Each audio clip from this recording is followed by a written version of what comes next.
नमस्कार साथियों, मैं नवीन कुमार फिर से हाजिर हूँ एक नई क्लास लेके जहां हम डिस्कस करेंगे प्लस वन बायोलॉजी।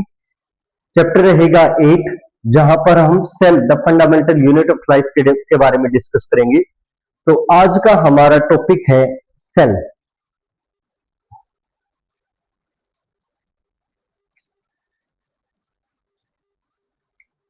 तो टॉपिक्स रहेगा, यूनिट रहेगी 3, चैप्टर रहेगा 8 the cell unit of life. और हम बात किसकी करें? Plus one biology. Plus one biology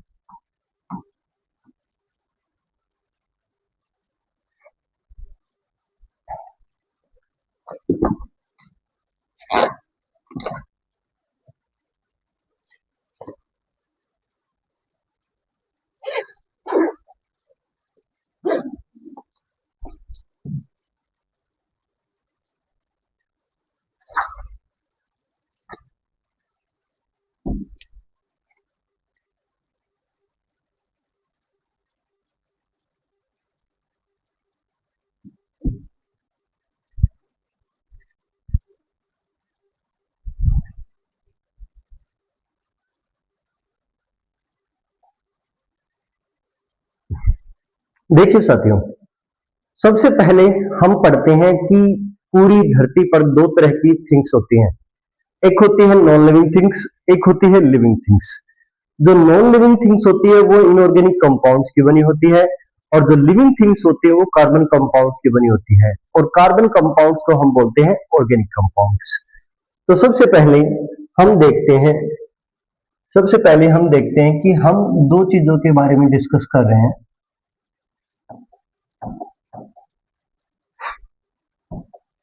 हम दो चीजों के बारे में डिस्कस कर रहे हैं।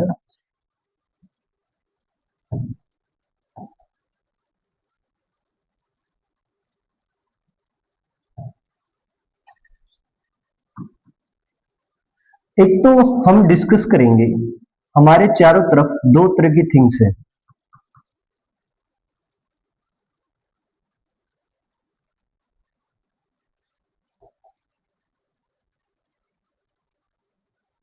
एक तो है नॉन लिविंग, एक तो है नॉन लिविंग,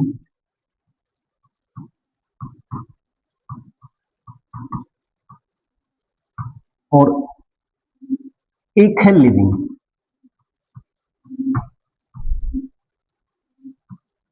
लिविंग तो सबसे पहले हम पढ़ रहे हैं नॉन लिविंग के बारे में। तो नॉन लिविंग का हमें पता है, नॉन लिविंग किसके बने होते हैं?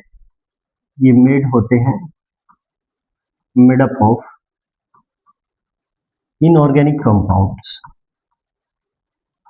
Inorganic compounds.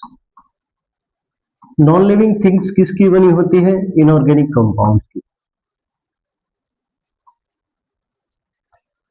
अब non living like rock, like soil. बात आती है लिविंग थिंग्स की। फर्स्ट ऑफ ऑल, लिविंग्स में देखो क्या क्या आता है। एक तो आते हैं माइक्रोब्स, एक है प्लांट, और एक है एनिमल। ये सभी आते हैं लिविंग्स। तो लिविंग्स में डिफरेंट टाइप के माइक्रोब्स हैं, प्लांट्स हैं, एनिमल्स हैं, ये सब आते हैं। और ये जो लिविंग थिंग्स होती हैं, जो लिविंग थिंग्स हैं, ये बनी किसकी होती हैं? ये किसकी बनी होती हैं? ये कार्बन कंपाउंड्स की बनी होती हैं। Carbon compounds. और कार्बन कंपाउंड्स को हम बोलते हैं organic compounds.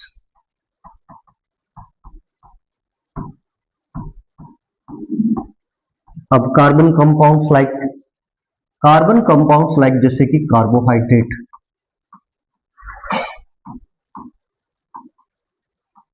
Protein,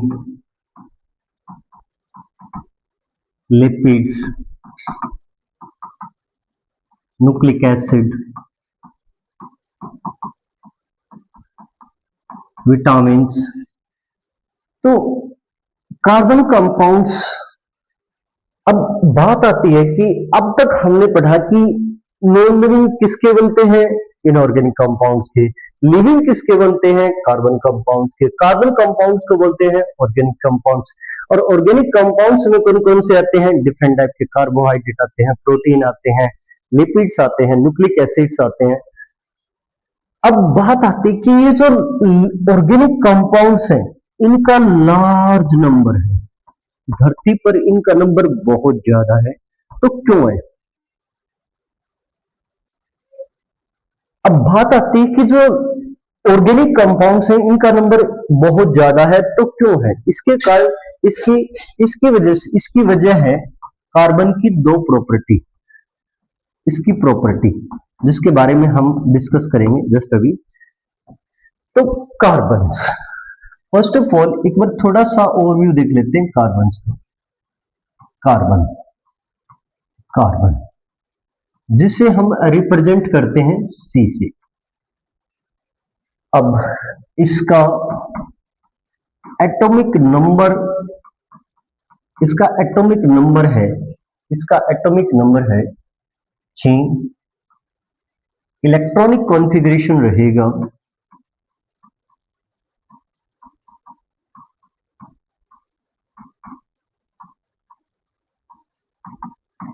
electronic configuration रहेगा 2 और 4। मतलब इसकी वैलेंसी कितनी है, वैलेंसी है 4, मतलब टेट्रा वैलेंसी है। एक कार्बन 4 बॉन्ड बना सकता है। और दूसरी, इसका मतलब कार्बन की जो पहली प्रॉपर्टी है वो क्या है, टेट्रा वैलेंसी। और इसकी सबसे अच्छी खास बात है, ये खुद के साथ कोवलेंट बॉन्ड बना सकता है, जिसको हम बोलते हैं कैटनेशन पावर। कैटनेशन, कैटनेशन का मतलब है कार्बन कार्बन के साथ कोवलेंट बॉन्ड बना सकता है, जिसकी वजह से कार्बन की लंबी लंबी चेन बनती है। और यही दो प्रॉपर्टी रिस्पॉन्सिबल होती हैं जो कार्बन कंपाउंड है उसका लार्ज नंबर है धरती पर, बहुत बड़ा नंबर है, यही कारण है। इसके बाद हम देखते हैं, अपने टॉपिक्स पे आते हैं, the cell, the unit of life, cell. अब हम एक चीज बोलते हैं कि जो लिविंग्स हैं, जो नॉन लिविंग थिंग्स हैं, जो नॉन लिविंग है, उनमें लाइफ नहीं होती, लाइफ नहीं होती। और हम बोलते हैं कि लिविंग में लाइफ होती है, इसमें लाइफ होती है। तो लाइफ क्यों है, नॉन लिविंग में लाइफ क्यों नहीं है और लिविंग में लाइफ है तो क्यों है? What is the reason behind this? इसके पीछे रीजन क्या है? रीजन है लिविंग्स में एक सेल लाइक स्ट्रक्चर प्रेजेंट होता है, एक सेल लाइक स्ट्रक्चर प्रेजेंट होता है जो नॉन लिविंग थिंग्स में नहीं होता। और इसी सेल की वजह से लाइफ होती है। लिविंग ऑर्गेनिज्म चाहे प्लांट, माइक्रोब्स, एनिमल्स, सब में क्या होती है, लाइफ होती है। ओके, तो अब देखते हैं living, living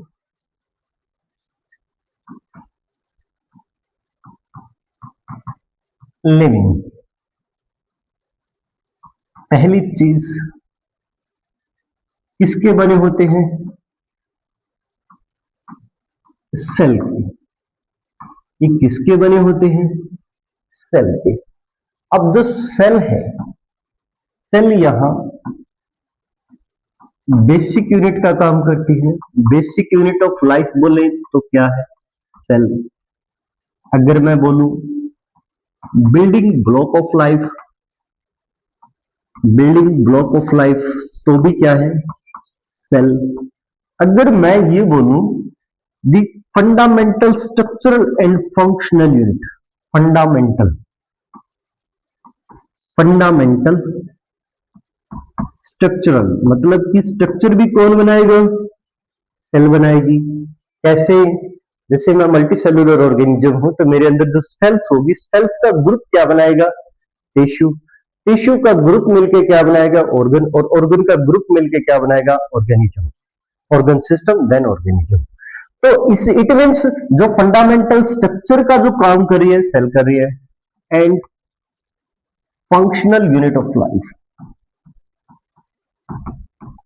functional unit of life also is a cell. तो तीन चीजें मैंने डिस्कस की। The basic unit of life cell, building block of life cell, the fundamental structural and functional unit of life is the cell. अब बात करते हैं living organism दो तरह के। एक तो है यूनिसेलुलर, जो किसके बने होते हैं? जो बने होते हैं सिंगल सेल के, सिंगल सेल के। एक होते हैं मल्टी सेलुलर, जो किसके बने होते हैं? मैनी सेल के। अब सर यहां सेल का जो ग्रुप होगा वो मिलकर बनाएगा टिश्यू, और जो टिश्यू का जो ग्रुप है वो मिलकर बनाएगा ऑर्गन्स, और जो ऑर्गन्स का जो ग्रुप है वो मिलकर बनाएगा ऑर्गन सिस्टम, और ऑर्गन सिस्टम मिलकर बनाएगा ऑर्गेनिज्म। ओके। तो हमने यहां पे देखा कि लिविंग ऑर्गेनिज्म के अंदर सेल, जो लिविंग ऑर्गेनिज्म किसके बने होते हैं? सेल के। सेल क्या होती है? Basic unit, building block, the fundamental unit of life, fundamental structure and function unit of life. इसके अलावा हमने देखा कि लिविंग ऑर्गेनिज्म दो तरह के हैं, यूनिसेलुलर, मल्टी सेलुलर। यूनिसेलुलर बने होते सिंगल सेल के, मल्टी सेलुलर बने होते मैनी सेल्स के। राइट। नेक्स्ट हम डिस्कस करते हैं। नेक्स्ट हमारा कंसर्न रहेगा लिविंग ऑर्गेनिज्म जो खासकर यूनिसेलुलर है, जो यूनिसेलुलर ऑर्गेनिज्म होते हैं। यूनिसेलुलर ऑर्गेनिज्म किसके बने होते हैं? सिंगल सेल के। ये किसके बने होते हैं? Single cell. अब मैं दो एग्जांपल देता हूं आपको। एक एग्जांपल है जिससे कि एक आरबीसी है, रेड ब्लड सेल है, और एक अमीबा है। दोनों के दोनों किसके बने होते हैं? सिंगल सेल के बने होते हैं। ये भी सिंगल सेल का बना होता है, ये भी किसका बनता है? सिंगल सेल का। और ये भी किसकी बनी होती है? सिंगल सेल की। बट यहां ये ऑर्गेनिज्म नहीं है, ये हम इसको ऑर्गेनिज्म नहीं बोलेंगे, और इसको ऑर्गेनिज्म बोलते हैं, इसको ऑर्गेनिज्म बोलते हैं। तो हम किसी सिंगल सेल को ऑर्गेनिज्म कब बोलेंगे? क्वेश्चन है, हम किसी सिंगल सेल को ऑर्गेनिज्म कब बोलेंगे? जैसे कि हमारी कोई भी सेल है, हमारी बॉडी से कोई भी सेल निकालो, किसी प्लांट से निकालो, किसी भी मल्टी सेलुलर ऑर्गेनिज्म से कोई भी सेल निकाल लो, वो सेल ऑर्गेनिज्म नहीं कहलाएगी, वो सेल ऑर्गेनिज्म नहीं कहलाएगी। और जैसे माइक्रो ऑर्गेनिज्म है वो सिंगल सेल के बने हो, उनको ऑर्गेनिज्म कहते हैं। तो क्वेश्चन है कि ऑर्गेनिज्म कहलाने के लिए, यूनिसेलुलर ऑर्गेनिज्म बनने के लिए क्या क्या कंडीशंस होने चाहिए एक सिंगल सेल के पास? ठीक है, राइट। तो बात कर रहे हैं एक सिंगल सेल, एक यूनिसेलुलर ऑर्गेनिज्म, एक यूनिसेलुलर ऑर्गेनिज्म के अंदर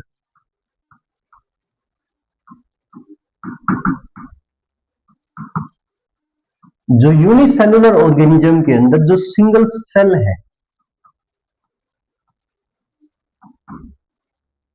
ये सिंगल सेल के पास दो खास बातें होनी चाहिए। पहली चीज, ये कैपेबल होनी चाहिए इंडिपेंडेंटली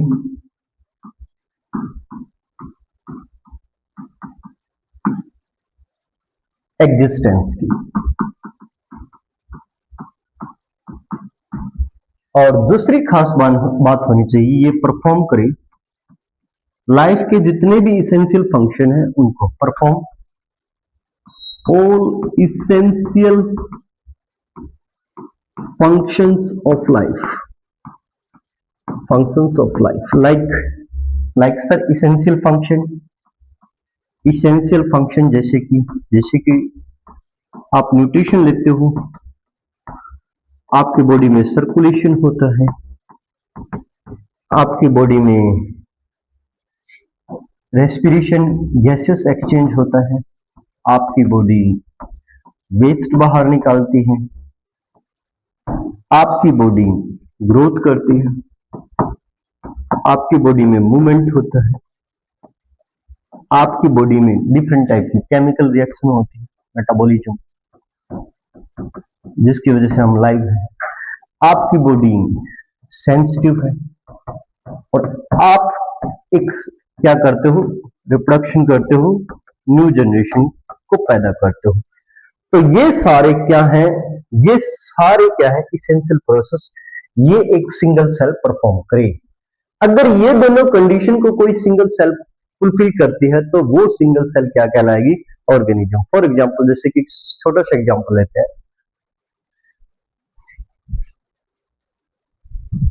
जैसे कि बाई चांस मान के चलो कि किसी का कोई एक्सीडेंट हो गया और उसका बहुत सारा ब्लड बह गया, तब उस ब्लड की जो सेल्स है जैसे ही बॉडी से बाहर जाएंगी ना तो डेड हो जाएंगी। जब खुले इन्वायरमेंट्स में जाएंगी तो डेड हो जाएंगी। इट मीन्स जो आरबीसी थी वो किस पे डिपेंड है, हमारे ऊपर डिपेंड है। जिस ब्लड में जो आरबीसी है वो हमारी बॉडी के ऊपर डिपेंड है, ठीक है। बट एक अमीबा अकेला रहता है पॉन्ड वाटर के अंदर, उसे वो इंडिपेंडेंट होता है, वो किसी बॉडी के ऊपर डिपेंडेंट नहीं है, दैट्स इंडिपेंडेंट। मेरी बॉडी में जो भी सेल है ना, ये मेरी बॉडी डिपेंडेंट है, तो इट मीन्स मेरी बॉडी में जो भी सेल्स है ना वो ऑर्गेनिज्म नहीं है, क्योंकि वो इंडिपेंडेंटली एग्जिस्ट नहीं करती, बट अमीबा करता है, इसलिए वो क्या है, ऑर्गेनिज्म है। तो नेक्स्ट, इसके बाद हम डिस्कस करते हैं हिस्ट्री, सेल की हिस्ट्री, कि किसने सेल को डिस्कवर किया, कब किया, किसने क्या क्या कंट्रीब्यूट किया। तो हिस्ट्री के बारे में बात कर रहे हैं, राइट। तो सबसे पहले हम एक फ्लो चार्ट सा बना लेते हैं ताकि हमें पता चल जाएगा। सबसे पहले हम एक साइंटिस्ट के बारे में पढ़ेंगे जिसका नाम है Robert Hooke. Robert Hooke 1665। Further एक साइंटिस्ट आएगा एंटोनी वैन ल्यूमेनहॉक,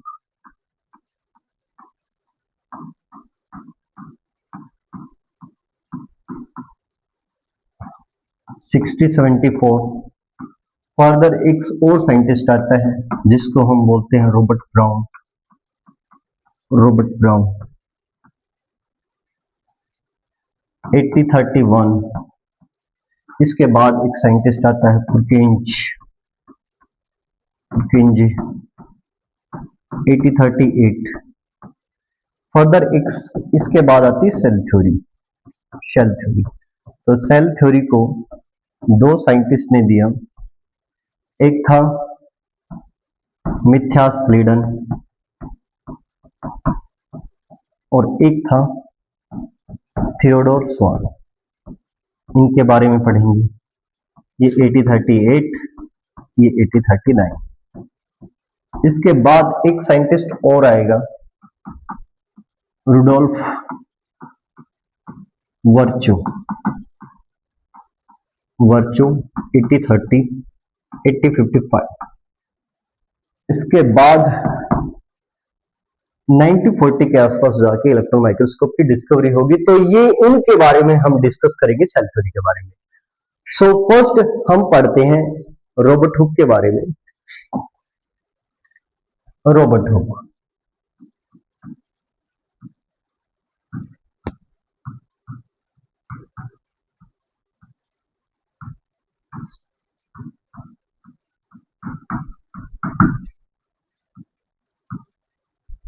रॉबर्ट हुक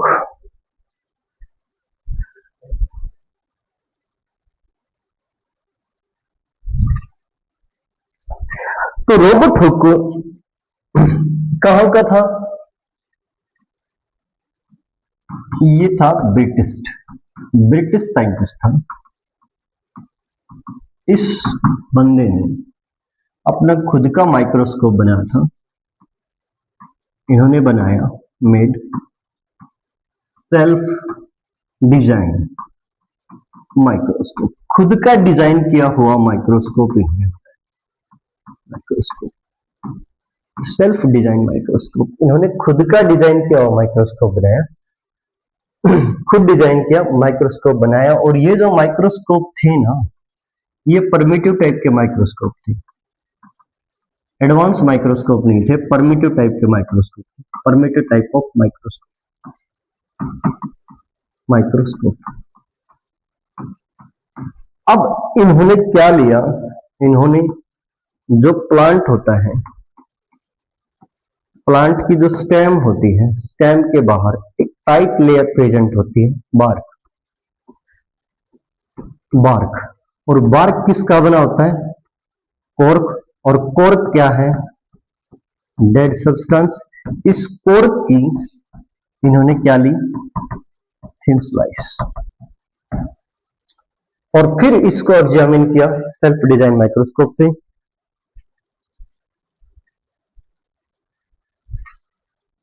फिर से देखिए, रॉबर्ट हुक 1665 ब्रिटिश साइंटिस्ट था, खुद का माइक्रोस्कोप बनाया, प्रिमिटिव टाइप माइक्रोस्कोप था। क्या लिया?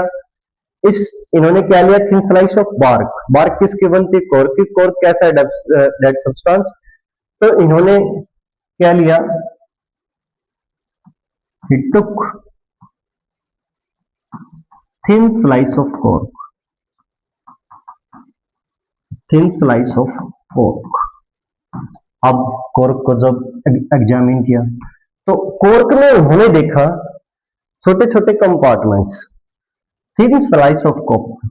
तो इन्होंने एग्जामिन किया, जब इसको माइक्रोस्कोप से एग्जामिन किया तो इन्होंने देखा तो इन्होंने थिन स्लाइस ऑफ कॉर्क, तो इन्होंने देखा कि कॉर्क किसके जैसी दिखती है? कॉर्क रिजेंबल्स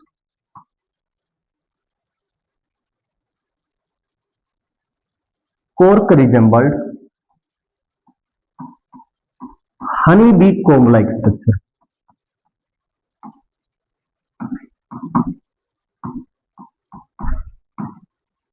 हनी बी, मधुमक्खी के छत्ते की तरह। जैसे मधुमक्खी के छत्ते के अंदर छोटे छोटे क्या होते हैं? कंपार्टमेंट्स होते हैं।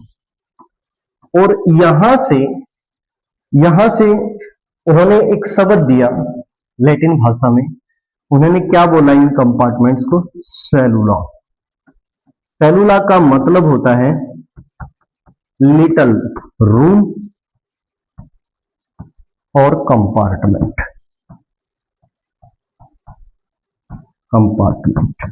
लिटिल रूम और कंपार्टमेंट, यहां से क्या निकल के आया? सेल शब्द निकल के आया। तो इन्होंने यहां से क्या दिया? गिवन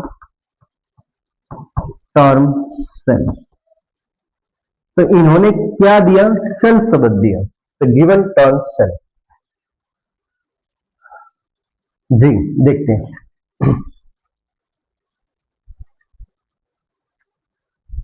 जी हाँ, अब बात करते हैं, हमने बात की रोबर्ट हुक के बारे में। रोबर्ट हुक ने 1665 के अंदर खुद का माइक्रोस्कोप बनाया। ये ब्रिटेन के थे। इन्होंने थिन स्लाइस ऑफ कॉर्क को एग्जामिन किया। तो ही examine thin slice of cork, the cork resemble honeybee comb like structure that consist of little compartments और little room and call them cellula. Cellula से क्या समझ निकल गया है? सेल। और सेलुला का मतलब क्या होता है? लिटिल रूम और लिटिल कंपार्टमेंट्स। अब एक्चुअली में उन्होंने किसी लिविंग सेल को डिस्कवर नहीं किया था, उन्होंने सेल वॉल को डिस्कवर किया था। बिकॉज जो कॉर्क होता है वो एक डेड सब्सटेंस है, बिकॉज कॉर्क आर डेड। तो इसके बारे में एक बात नोट करके लिख लेते हैं। Actually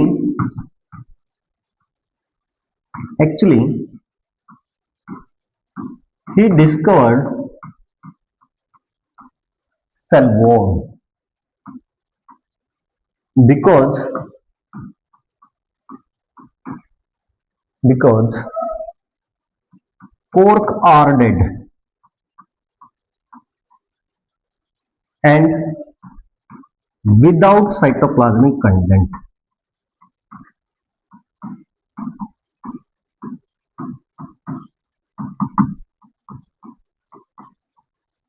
cytoplasmic content. अब इन्होंने जो भी काम किया उसको पब्लिश किया माइक्रोग्राफिया टाइटल से। तो इन्होंने क्या किया, पब्लिश्ड हिज फाइंडिंग, जो भी इन्होंने पाया, with a famous title,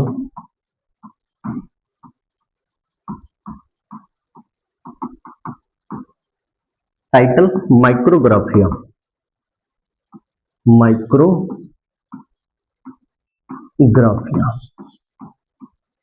with a famous title Micrographia. तो माइक्रोग्राफिया टाइटल से इन्होंने अपने काम को पब्लिश किया। इसके बाद हम बात करेंगे एंटोनी वैन ल्यूनवनहक के बारे में। एंटोनी वैन ल्यूनवनहक इसके 9 साल के बाद आया था, 1674 में आया था। इन्होंने क्या बनाया, इन्होंने एक माइक्रोस्कोप बनाया, इंप्रूव्ड माइक्रोस्कोप। मतलब कि जो माइक्रोस्कोप रॉबर्ट हुक ने बनाया था उससे वो एडवांस था। तो इंप्रूव्ड माइक्रोस्कोप की हेल्प से इन्होंने फिर क्या स्टडी किया, इन्होंने एग्जामिन किया a drop of pond water.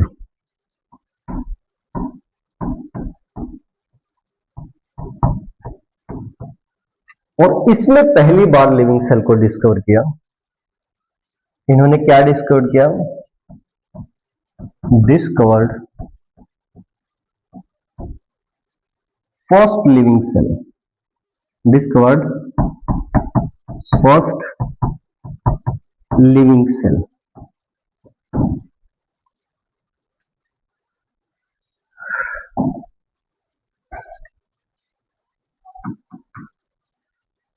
तो क्वेश्चंस अगर आए, द फर्स्ट लिविंग सेल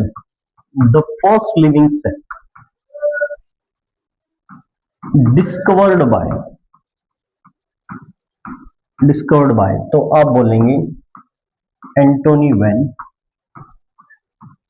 ल्यूनवनहक।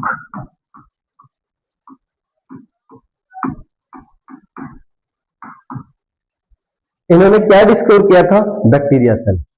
तो इन्होंने क्या डिस्कवर किया, बैक्टीरिया सेल।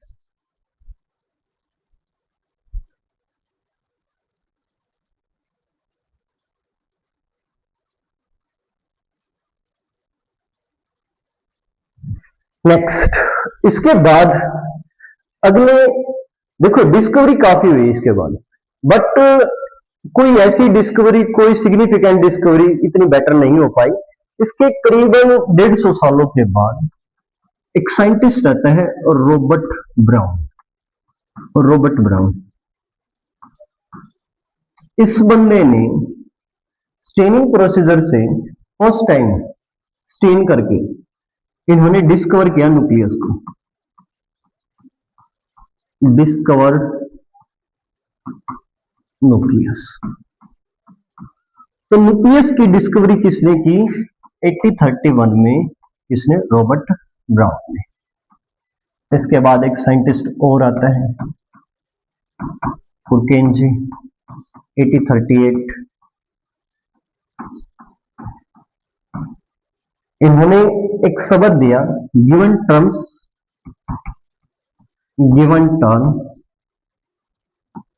प्रोटोप्लाज्म। और प्रोटोप्लाज्म का मतलब होता है लिविंग फ्लूइड। अब हम पढ़ेंगे प्रोटोप्लाज्म के बारे में। क्या होता है प्रोटोप्लाज्म। देखिए, जो प्रोटोप्लाज्म है ये 2 शब्दों से मिलकर बना है भाई। इसमें 2 चीजें आती हैं, एक आता है साइटोप्लाज्म और एक आता है ऑर्गेनेलिज।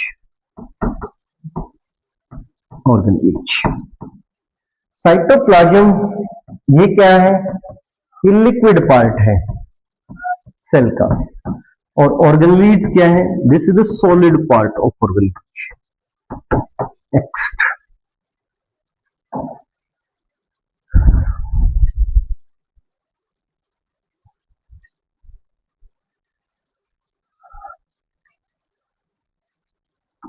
तो हम डिस्कस कर किसके बारे में करें? प्रोटोप्लाज्म। प्रोटोप्लाज्म में दो चीजें होती हैं, एक होता है साइटोप्लाज्म और एक होता है ऑर्गेनेलीज। अब जो ये ऑर्गेनेलीज है, ये मेम्ब्रेनलेस भी हो सकती है, ये सिंगल मेम्ब्रेन बाउंड भी हो सकती है,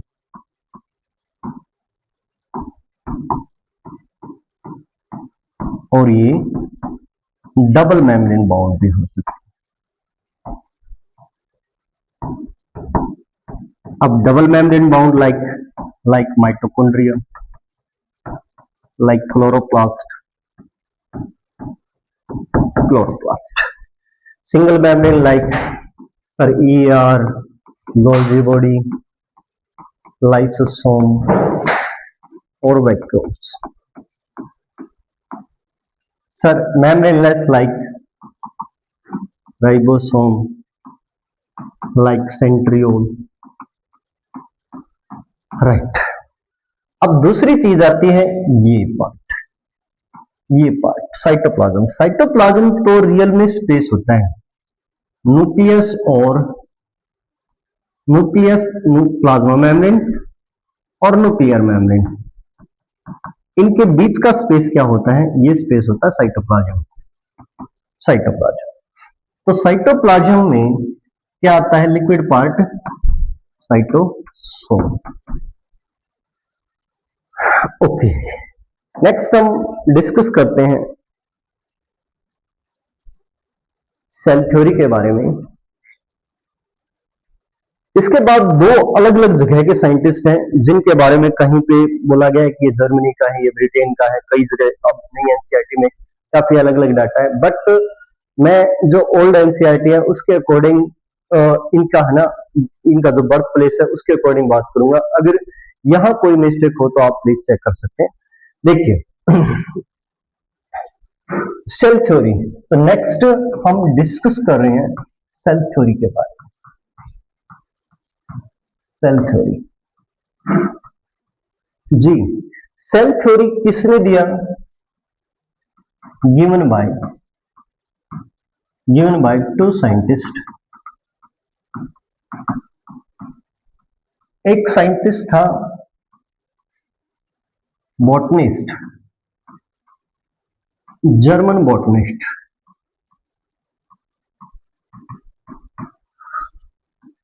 1838,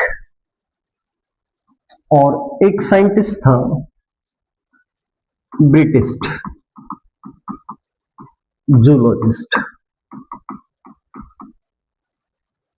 इस बंदे ने काम किया 1839 में। इसने बोला, इस साइंटिस्ट का नाम था मिथ्यास स्लीडन, और इसने बोला the basic unit,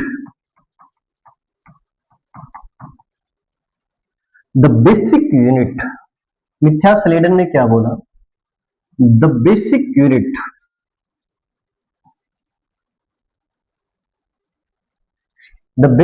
of all living plants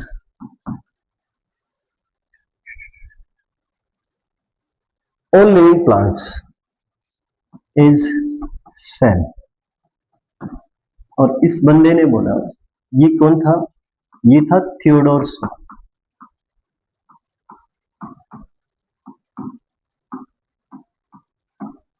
स्वान। इसने बोला बेसिक यूनिट ऑफ ऑल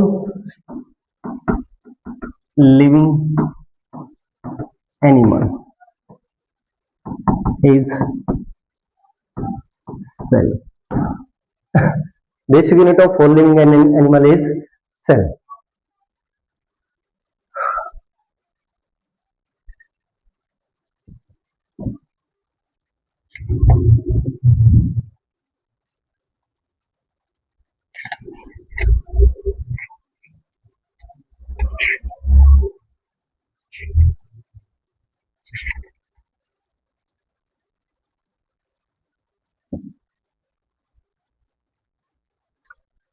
जी हाँ, तो सेल थ्योरी दो साइंटिस्ट ने दी।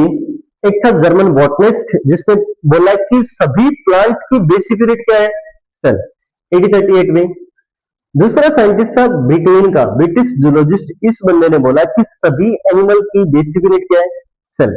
अब ये जो स्वान था, इस स्वान ने अपना हाइपोथेसिस दिया जिसके बारे में डिस्कस करेंगे, स्वान hypothesis. Swan swan hypothesis.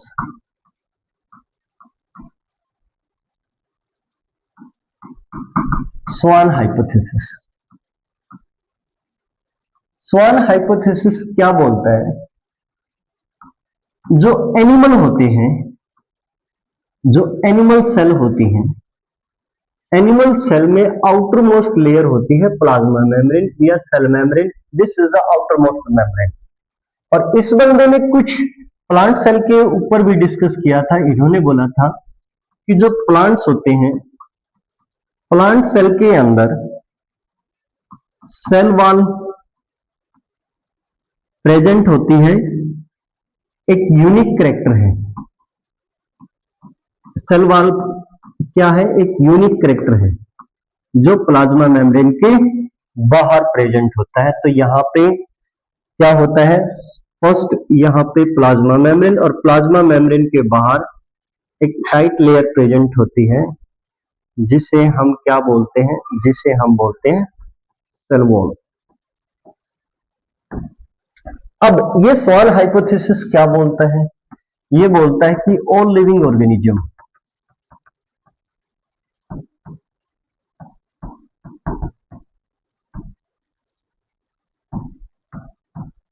plants and animals, all living organisms, plants and animals are made up of cell and its product। Cell और इसके प्रोडक्ट्स के बने होते हैं। दोनों ने मिलकर क्या दिया, दोनों साइंटिस्ट ने मिलकर क्या दिया, देखिए सेल थ्योरी, बोथ स्लीडन और Schwann, both together formulate cell theory. इन दोनों ने मिलकर सेल थ्योरी दिया, बट एक कमी रहेगी, ये एक्सप्लेन नहीं कर पाए कि नई सेल कहां से आती, but they did not explain, they did not explain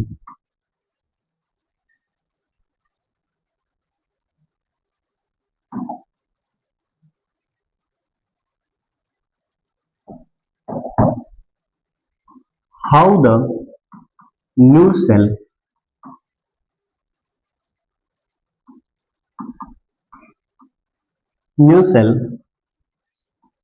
arising from, नई सेल कहां से आती है। और इस बात का जवाब देने के लिए, इस चीज को एक्सप्लेन करने के लिए 1855 में साइंटिस्ट आता है रुडोल्फ वर्च्यू।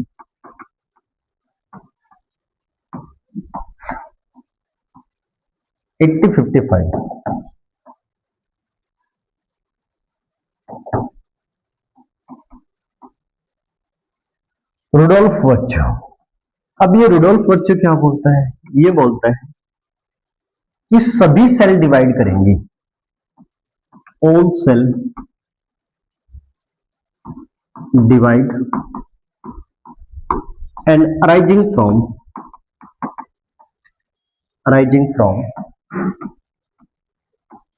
pre-existing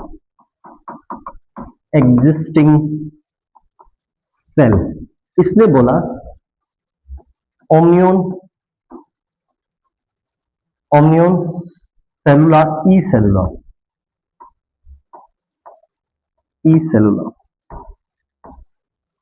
मतलब कि omnion cellular e cellular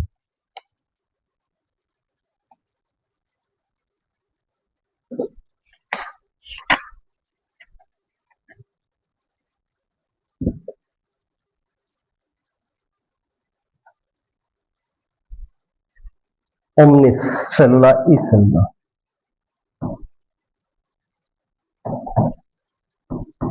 omnis cellular e cellular all cell arising from pre-existing cell. इसी का यही मतलब लैटिन वर्ड है omnis cellular e cellular. Okay, अब इन्होंने क्या दिया, इन्होंने क्या किया, इन्होंने मॉडिफाइड किया, मॉडिफाइड सेल थ्योरी, और फिर मॉडिफाइड करके क्या दी, final shape of cell theory की फाइनल शेप दी. इसके बाद बात करते हैं, तो जो मॉडिफाइड सेल थ्योरी थी, जो फाइनल शेप दी गई, फाइनल शेप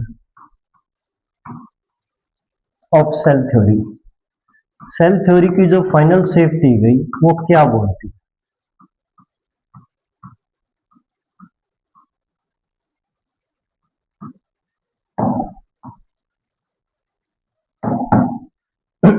ये बोलती है first point, all living organism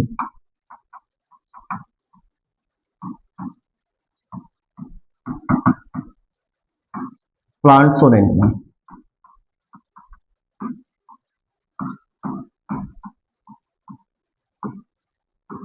all living organisms are made up of cell and its product.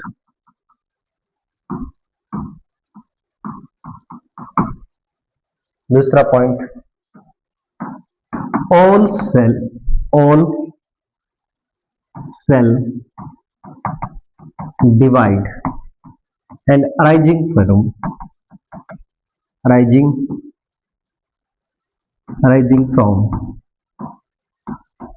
pre-existing cell, इसी को बोलते हैं omnis cellular e cellular. तो ये था फाइनल शेप. तो इसने बताया कि सभी लिविंग ऑर्गेनिज्म, प्लांट और एनिमल किसके बने होते हैं, सेल के, और सभी सेल डिवाइड करेंगी और arising from pre existing cell, ओमनिया सेलुलर ई सेलुलर. राइट, नेक्स्ट हम बात करते हैं एक टॉपिक्स के बारे में. ओवरऑल हम क्या पढ़ेंगे, एक ओवरव्यू पढ़ेंगे सेल का, कि सेल में होता क्या है. तो अब हम नेक्स्ट टॉपिक रहेगा हमारा N overview.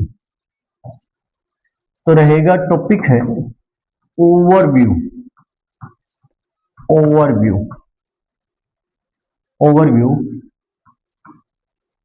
Of a cell का overview.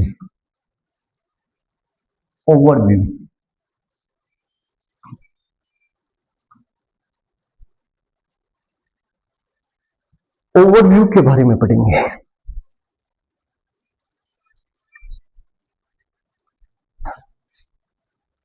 N overview of a cell. देखिए, जब भी हम लैब में काम करते हैं ना, तो हम दो चीजों पे काम करते हैं. एक तो हम काम करते हैं ओनियन सेल के ऊपर,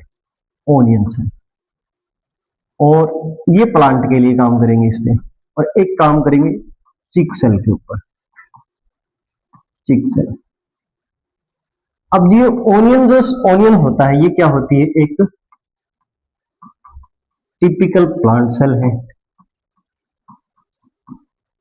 जहां हम देखते हैं कि सबसे आउटर मोस्ट क्या होती है, प्लाज्मा मेम्ब्रेन, और प्लाज्मा मेम्ब्रेन के आउटसाइड में क्या प्रेजेंट होती है, सेल वॉल। Cell wall. और हम चीक के बारे में क्या देखते हैं, दिस इज ये क्या है, एक टिपिकल एनिमल सेल है। ये एनिमल सेल, इसमें plasma membrane outer most layer है, आउटर मोस्ट लिमिटिंग बाउंड्री है।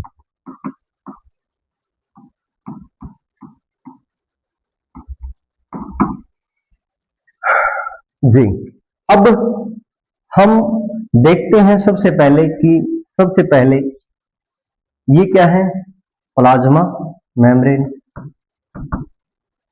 प्लाज्मा मेम्ब्रेन के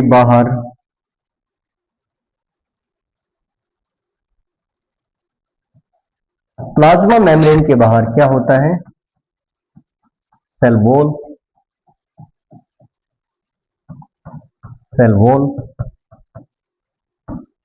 और प्लाज्मा मेम्ब्रेन के अंदर क्या होता है, साइटोप्लाज्म। अब इस साइटोप्लाज्म के बारे में पढ़ते हैं। तो साइटोप्लाज्म क्या होता है, सर ये फ्लूइड होता है, सेमी फ्लूइड होता है, सेमी फ्लूइड मैट्रिक्स। सर ये अंदर के वॉल्यूम में भरा होता है सेल के, occupy volume of cell.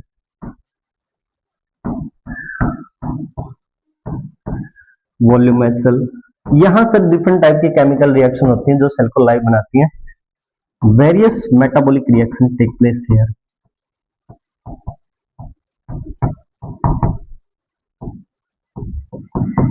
Reaction take place that make life, जो हमें लाइव बनाते हैं। अब हम दो तरह की सेल के बारे में पढ़ेंगे। एक सेल रहेगी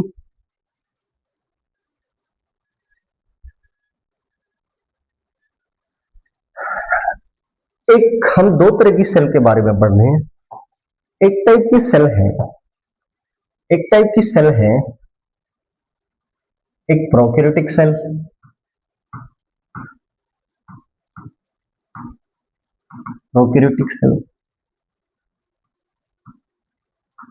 और एक है यूकैरियोटिक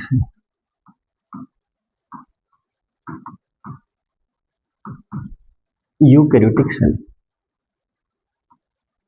अब हमने पहले भी देखा है, जो प्रोकैरियोटिक सेल होती है इसके अंदर क्या होता है, नॉट वेल डिफाइंड न्यूक्लियस। इसका मतलब क्या है, mean nuclear membrane is absent. अब ऐसी न्यूक्लियर बॉडी क्या कहलाती है, such a nuclear body called nucleoid और false nucleus। अब यहां क्या होता है, सर यहां होता है वेल डिफाइंड न्यूक्लियस। सर मतलब न्यूक्लियर मेम्ब्रेन इज प्रेजेंट। तो यहां हम क्या बोलते हैं, जिसे हम क्या कहते हैं, कॉल्ड ट्रू न्यूक्लियस, जिसे हम बोलते हैं ट्रू न्यूक्लियस। दूसरी बात, यहां मेम्ब्रेन बाउंड ऑर्गन